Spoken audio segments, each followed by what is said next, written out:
Selection begins at 0400. The air is 4 degrees Celsius.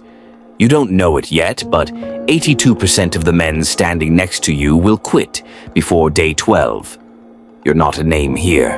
You're a number stitched to a soaked uniform. The instructors don't yell. That's the part nobody tells you. They just watch, clipboards in hand, while your body fails in slow motion. Cold water, sand, 60-pound rucks, no sleep for 36 hours. You learn the first rule fast. Pain is data, not a signal to stop. By week 3, you stop counting days. You start counting reps, breaths, and the meters between you and the next checkpoint. You are becoming equipment.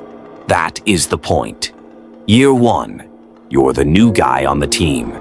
You carry the extra weight. You ask no questions. Year 3, you've deployed 4 times. Nobody congratulates you. Your team leader nods once. That's the promotion. Year 5, you're running point on entries. The decisions get heavier. Who breaches first? Who covers the exit? Who doesn't make it back to the truck?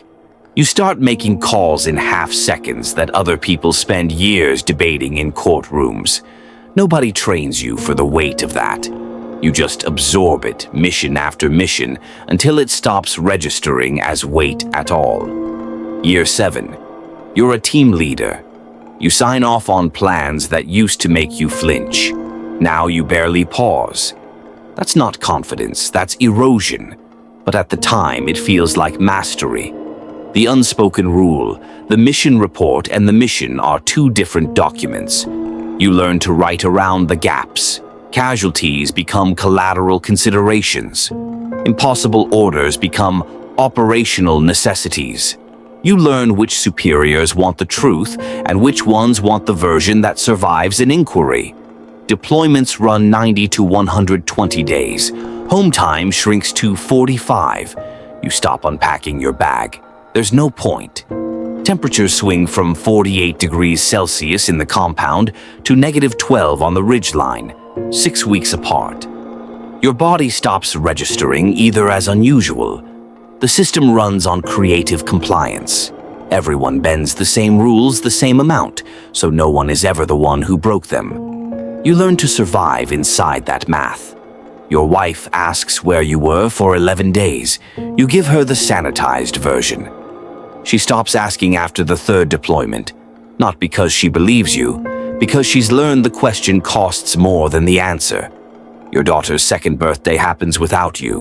Your team leader's does too. Somewhere along the way, those absences stop feeling different from each other. You sleep 4 hours a night. When you sleep, your resting heart rate never drops below 58, even at rest. Your body forgot what rest means. You don't talk to civilians anymore. Not really. They ask about your day and you give them a smaller version of yourself, one they can hold without flinching. The team becomes the only place you're understood. Everyone else becomes background noise. You tell yourself this is normal.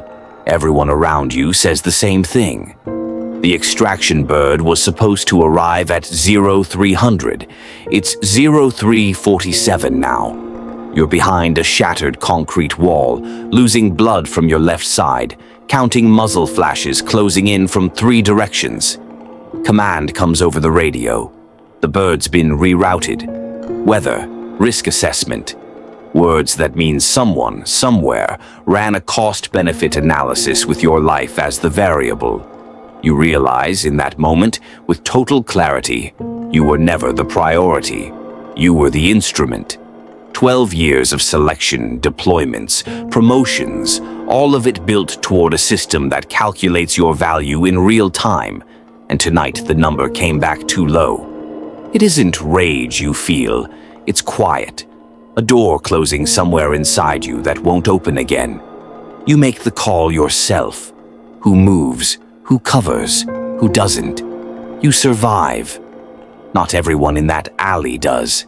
6 months later, you're processing separation paperwork in a fluorescent-lit office that smells like old coffee. 22 years of service reduced to a folder and a handshake. The unit doesn't pause. Next week, a new class of candidates stands in 4-degree water at 0400, not knowing their names don't matter yet either. Someone else fills your slot within the month. The mission reports keep getting filed. The extraction math keeps getting run. You sit in a house that's too quiet now, and you realize the system was never about you. It was never about any one operator. It was designed to keep functioning long after you stopped being able to. That's the only promotion it ever really offered.